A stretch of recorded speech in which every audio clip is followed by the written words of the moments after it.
नमस्ते मित्रों, मैं श्रवण कुमार सक्सेना फिर से। अब मैं आपको जो उद्बोधन दे रहा हूँ वो है आपको निर्णय लेने में हेल्प करने में। पैसा सबको अच्छा लगता है, सभी अमीर बनना चाहते हैं, लेकिन निर्णय लेने में क्या समस्या है? एक तो होता है फियर ऑफ लॉस, कुछ हमारा लॉस ना हो जाए कहीं, नेचुरल है। अच्छा, दूसरी बात क्या, मैं कर सकता हूँ कि नहीं कर सकता? अगर नहीं कर सकता तभी तो लॉस की बात आ रही है मन में। और क्या है, और बाकी क्वेश्चन हैं, लोग तैयार नहीं होते वगैरह वगैरह। मैं आपको वो कवर करके दिखा चुका हूँ। एक और जो मैंने वीडियो बनाया था कि 10 गुना या 12.5 लाख 25 लाख पक्का, ठीक है। तो देखिए, एक मोटी सी बात तो ये है, हर एक आदमी चाहता है उसके पास अतिरिक्त आय हो, अतिरिक्त आय का स्रोत हो और सिक्योरिटी हो, ये भी चाहते हैं। कौन नहीं चाहता पैसिव इनकम? पैसे का मतलब जब हम काम करने योग्य ना रहें, ईश्वर ना करे, या जॉब को कुछ हो जाए या कंपनी को ही कुछ हो जाए, तो सड़क पर आ जाता नहीं आदमी, बचाते उसमें खाने लेता है जब तक बचाते नई नौकरी नहीं लगती तो असुरक्षित तो है ही हर व्यक्ति। तो क्यों मैं बहुत सारी बातों के अलावा सबसे इम्पोर्टेंट पूछने का अपने आप से ये है कि क्या मेरी इनकम सिक्योर्ड है? अगर मैं काम ना करूं या बॉस मुझे काम ना करने दे या कुछ और अनटूवर्ड घटना, भगवान ना करे कोई हो, तो मेरे परिवार का क्या होगा? इसके बारे में सोचने का दायित्व, कर्तव्य किसका है? हर एक का है। सोचते क्यों नहीं? देखा जाएगा, भगवान भली करेगा, ये मानसिकता है। भगवान तो भली करेगा करेगा, लेकिन भगवान ने हमें एक चीज दी है, आंखें, दूरदृष्टि यानी कि, और विवेक, इस पर सोचने का है। अब एक बात ये आती है, आपका अगर रीजन स्ट्रांग है, आपका अगर कारण सशक्त है, तब आप इधर डटे रहेंगे। और वो डटने का कारण आपको देगा उन लोगों का वीडियो, उन लोगों के वीडियो जो ऑलरेडी सिक्योर्ड हो चुके हैं, इतने सिक्योर हो चुके हैं कि जॉब से बाय बाय कर चुके हैं। कई तो अपने बैंकिंग इंडस्ट्री में है, मेरे बैंकिंग इंडस्ट्री में जो 18 साल की नौकरी करके 19 साल की नौकरी करके बाय बाय कर दिया उन्होंने बैंक को। किसी की कुछ एक दो साल आगे पीछे थी, बाय बाय कर दिया। अब बैंक की नौकरी बड़ी मुश्किल से मिलती है, और एक ऑफिसर कैडर में स्केल 3 का व्यक्ति हो, 2 का हो या स्केल 4 का व्यक्ति हो, वो बैंक से बाय बाय कर दे, मजाक है क्या? अच्छा, इसका मतलब क्या है? और वो बहुत बढ़िया लाइफ जी रहे हैं। और रियल में तो बात करें तो 1 करोड़ प्लस की इनकम है उन सब की। एक की तो इतनी है कि उनकी पोस्ट भी बहुत ऊंची है, उनकी इनकम भी बहुत ऊंची है। X vice president city bank mister कुलीन देसाई। तो अगर ऐसे ऐसे लोग उसको कर रहे हैं तो साधारण तो बिजनेस है नहीं। दूसरी बात क्या है, वही नहीं, इसमें डॉक्टर्स हैं, MBBS भी हैं, MS भी हैं, MD भी हैं, और वो क्या होता है इसके आगे, DM भी होता है, वो भी है।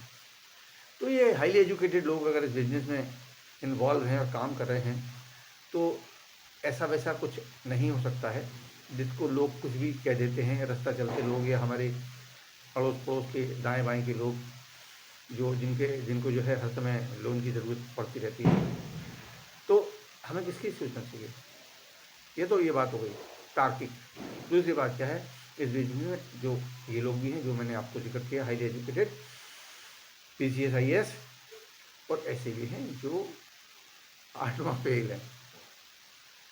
और 8वां फेल जो है वो साइकिल पर पंक्चर लगाया करते थे, और वो जो है इस समय 30 और 40 लाख के बीच की इनकम लेते हैं, मतलब 35-36 तो है ही है। तो ये बताओ कि अगर 8वां फेल भी इस बिजनेस में सफल हो सकता है, तो आप नहीं हो सकते क्या? आप उनसे कम है क्या? अच्छा, दूसरी बात, एक मोटी सी बात आ जाती है, सारे क्वेश्चन एक तरफ रख दीजिए आप। मुद्दा क्या है? मुद्दा है, अब मैं सीधे 25 लाख की बात करने लगा हूँ। 25 लाख रुपया हर साल अगर आपको आए तो 10 साल बाद कितने पैसे होंगे? क्योंकि काम तो आपका चल ही रहा है आज की तनख्वाह में। समझ लो आप उसको चलाते रहे, लेकिन ये आपके 25 लाख रुपए आप साइड में इकट्ठे करते रहे, तो 10 साल कितने होंगे, हो जाएंगे 2.5 करोड़। कैसा लगेगा? 20 साल बाद कितने होंगे? अगर आपकी इनकम अगर आपकी आयु आज 35 साल है, 40 साल है, और 20 साल बाद ये इनकम आपकी कितनी होगी? कैसी लाइफ होगी? और सिक्योरिटी की चिंता रहेगी क्या? नहीं रहेगी।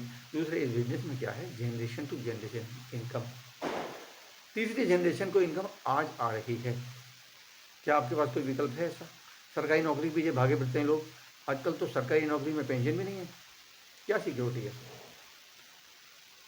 और सरकारी नौकरी में पहले भी सिक्योरिटी क्या थी? उदाहरण है, एक डीएसपी की डेथ हो गई, मर्डर हो गया प्रतापगढ़ में, आपको ध्यान होगा। एक आईएएस की डेथ हो गई बिहार में, भीड़ ने मार डाला था उनको 35 साल की आयु में। कौन सिक्योर है? एक मेरठ में एक बैंक एम्प्लॉय निकला सुबह सुबह, उसने किसी वाहन को ओवरटेक किया, लेकिन ओवरटेक करने में उसका टायर जो है वह गोबर के चोट पे चला गया और वो बीच में को निकला और ऐसे ऐसे डिसबैलेंस होकर गिरा और देन एंड देयर खत्म हो गया। तो असुरक्षा तो हर जगह है। इस असुरक्षा को कौन सोचेगा कि अगर किसी व्यक्ति के साथ ईश्वर ना करे कोई ऐसी घटना हो तो उसके डिपेंडेंस का क्या होगा? तो हमें सिक्योरिटी वाला अवसर सोचने में कितनी देर लगानी चाहिए? दूसरी बात, आप ऑलरेडी मार्केट से सामान खरीदते हैं और खर्च हो जाता है, अगले महीने फिर खरीदते हैं, खर्च हो जाता है, अगले महीने फिर खरीदते हैं। ऐसे करते चले गए हैं आज तक और ऐसे करते चले जाएंगे जब तक आपको जीना है, क्योंकि ज़रूरत खत्म नहीं होती है। लेकिन इनकम कम हो जाएगी। अगर पेंशन है तो इनकम तब भी पेंशन आधी रह जाती है, और पेंशन नहीं है तो क्या होगा? तो असुरक्षा है, कॉस्ट ऑफ लिविंग बढ़ रही है। अब बात आती है कि कर सकने की बात। मैंने आपको एजुकेशन वाइज भी बता दी, वो लोग भी सफल हैं जो बिना पढ़े हैं, वो लोग भी सफल हैं जो हाईली एजुकेटेड है, तो आप भी हो सकते हो। आपको या किसी को भी अपनी पूरी क्षमता जो ईश्वर ने दी है उसका अनुमान नहीं है। अरे हनुमान जी को नहीं था भाई, हम और आप हैं क्या? इसका मतलब क्या है, आप में अपरिमित क्षमताएं दी हुई हैं ईश्वर ने, केवल आपको पता नहीं है, बस। You can do it. Einstein ने भी कहा है कि कोई भी व्यक्ति अपने अंतिम सांस तक ईश्वर प्रदत्त प्रतिभा का केवल 2 या 3% ही उपयोग में ला पाता है। तो क्षमताएं तो बहुत है। और मुझे एक और बनाना पड़ेगा क्योंकि ये ठीक ठाक लंबा हो गया। कैसे वाला पार्ट और बनाना पड़ेगा। लेकिन अभी तो मेरा पर्पज़ क्या है, आपको ये पता चले कि ये अपॉर्चुनिटी क्या है, कैसे कैसे लोग उसमें हैं, एजुकेटेड भी, अनएजुकेटेड भी, और वो सारे सफल हैं। तो आप और हम बीच में आ जाते हैं।